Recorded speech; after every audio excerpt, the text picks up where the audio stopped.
If you've been here before, welcome back. If you're new here, I'm Marcus T, and I'm so glad that you found this space.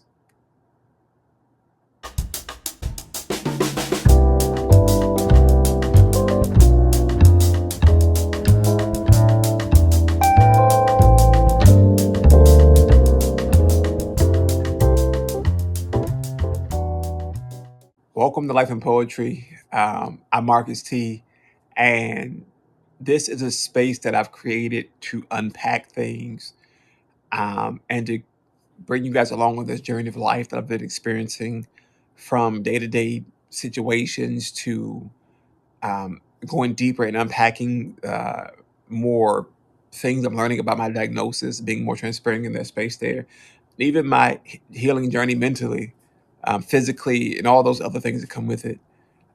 Today, I wanted to unpack something that was really heavy on me as I closed out 2025. And I'm gonna jump right in. I don't want to draw this out here. It's a lot to talk about. I'm better. I'm learning to not cope with things, but to process them appropriately and to deal with them as they arise. So, um, yeah, we closed out 2015, and uh, mm, we closed out 2015, and I had to go visit a loved one in a hospital. I won't disclose any names. I won't disclose, why we were there. But no, I had to go to the hospital for them. Uh, it was a serious situation, though. I can say that.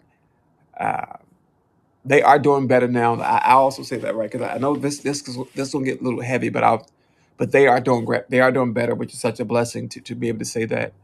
And I know if they were here with me on this during this video, they would say the same thing. It's a blessing to have made it through the things that they were dealing with and going through, right? But so I go visit the hospital in 2025, December 2025, and we pull up to the hospital, and we go in, and we had to go through the emergency room bay. Um, and we go in, we do all these things there. We check in, all the hospital protocol, go through, all that X, Y, and Z. And we're there, and we're waiting to be, figure out what's going on. We're waiting to get information that's coming back for our loved one, and we're there. We're sitting there, and we're just trying to be as positive. We're praying, and we believe in fast healing and all these things. And we're there, and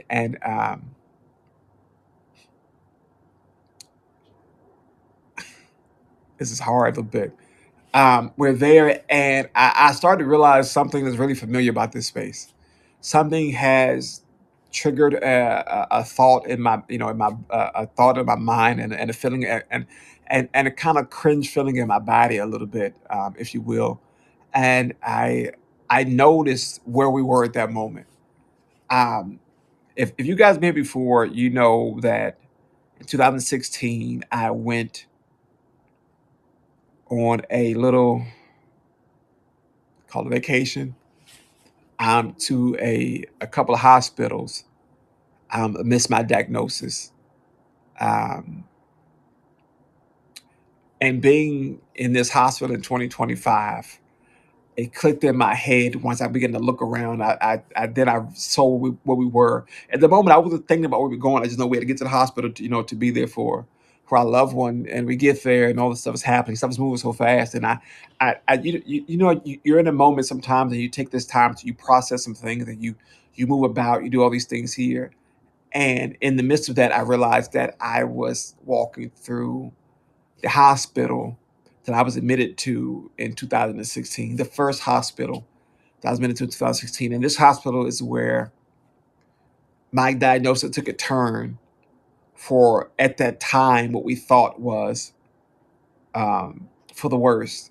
And I say that at that time because I'm here before you now, right? So we know that it wasn't, um, the outcome wasn't the end all be all. I'm here, I'm breathing, I'm standing, I'm talking with you guys here on this platform.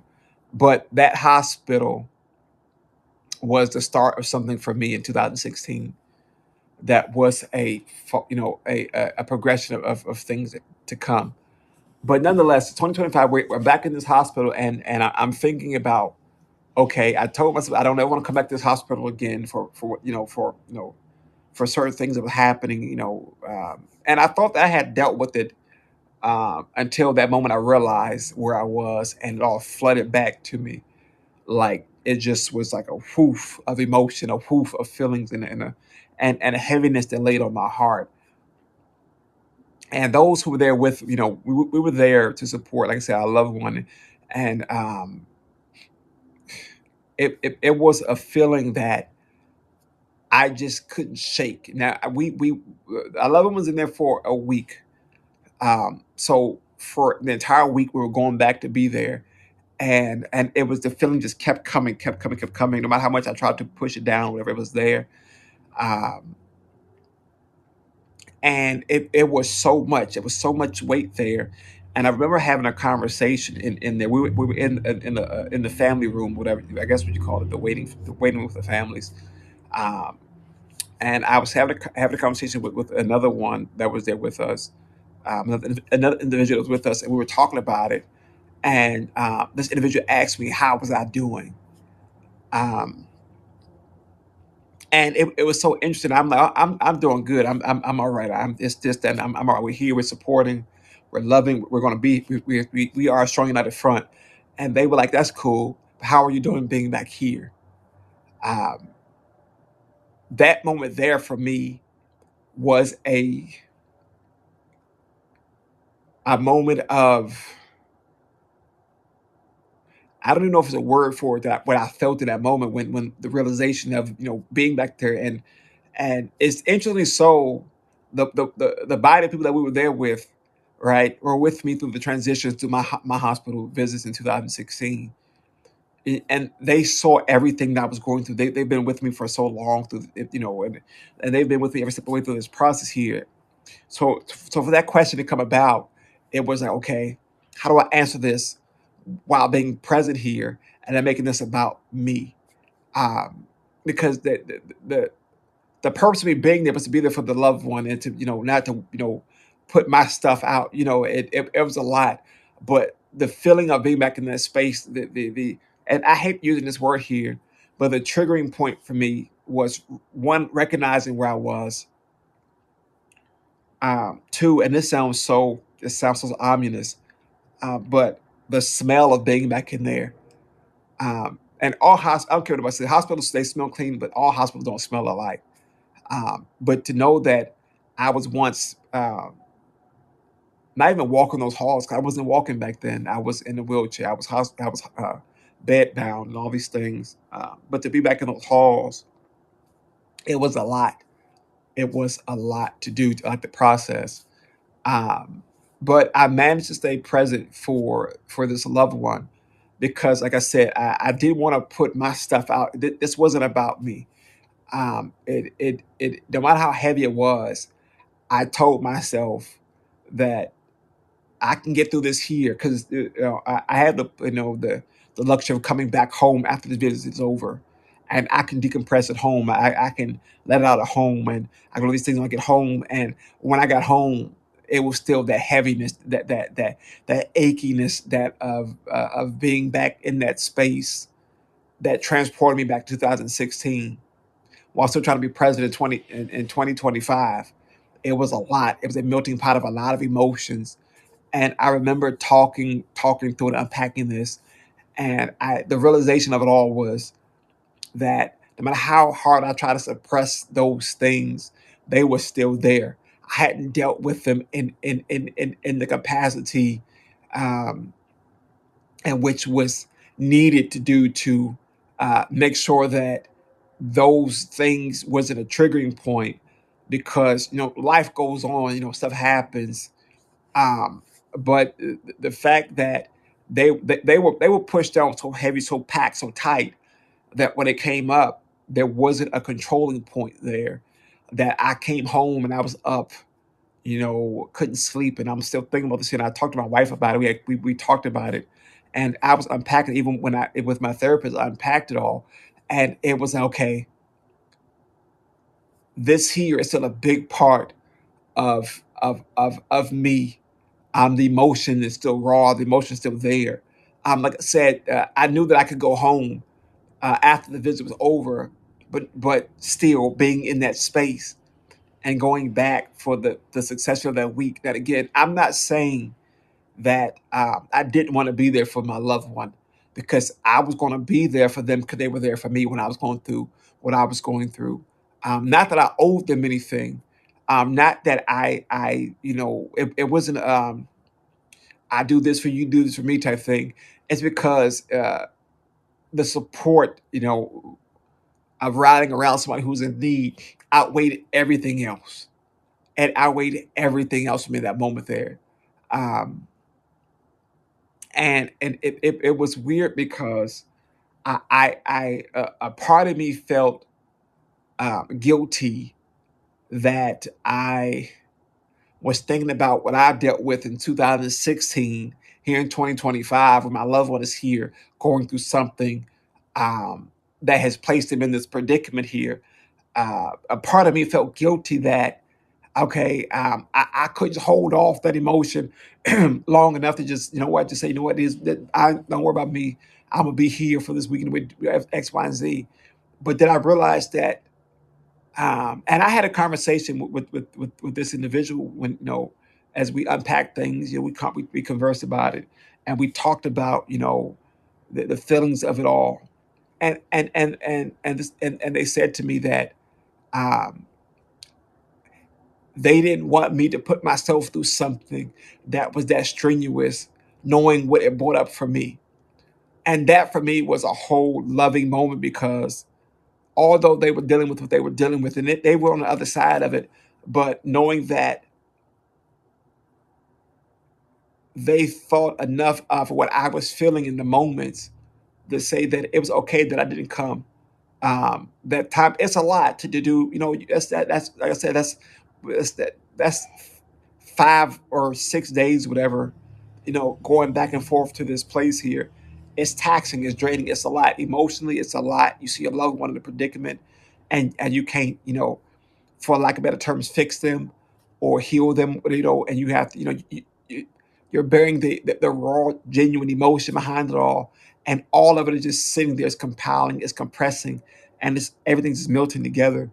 Um, but and in that moment, in that conversation we had, I gave myself grace enough to say, you know what, it's okay to feel something. It's okay that old stuff comes up because again, life goes on, but feelings and those things we go through are embedded. They are embedded into us in a way that sometimes you can't explain it. Sometimes when it comes up, you can't control it. You just have to deal with it and face it head on. And I put the work in. Like I said, after that time there, I took time for myself, and I unpacked it with people that I could talk to about it. I unpacked it with my wife. I unpacked it with the loved one who was in the situation, and the realization of it all was that although I was back in that hospital in 2025, right, it wasn't the situation that brought me there in 2016. Hear me when I say this. Me being in that hospital, although my loved one was going through something, it wasn't what brought me there in 2016. Right? I've come a long way since then with my journey medically and physically, emotionally. I've come a hell of a long way. Now, although those feelings came up, although those feelings resurfaced, and although I'm still dealing with them, I'm still unpacking it to this day because it's a lot. 2016 was a lot for me to go through. Um, and the succession of things that led up to that in 2016, still unpacking it to this day. It's still a lot. It's still a lot. It is still a lot to unpack. It's still a lot to go through. It's still a lot to process. And I'm learning that every day I give myself grace enough to say, you know what? It's another day to work through something else. It's another day for me to work through this here. It's another day for me to say, you know what? I see me in the space today that's not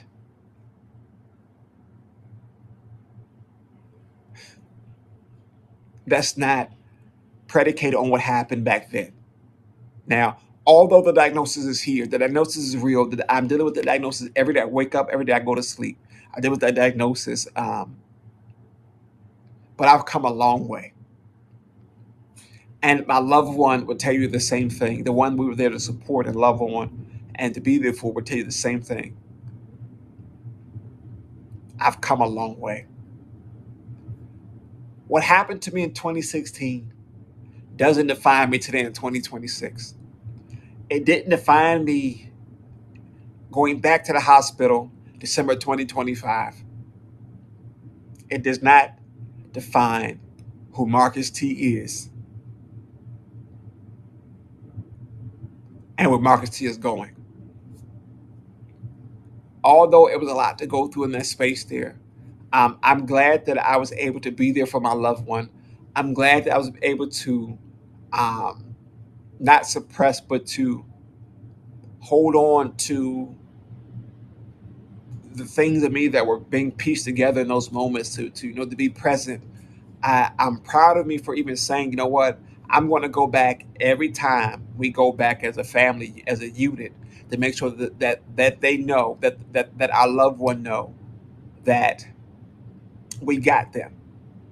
We got them, right? We got you. We got you. We got you.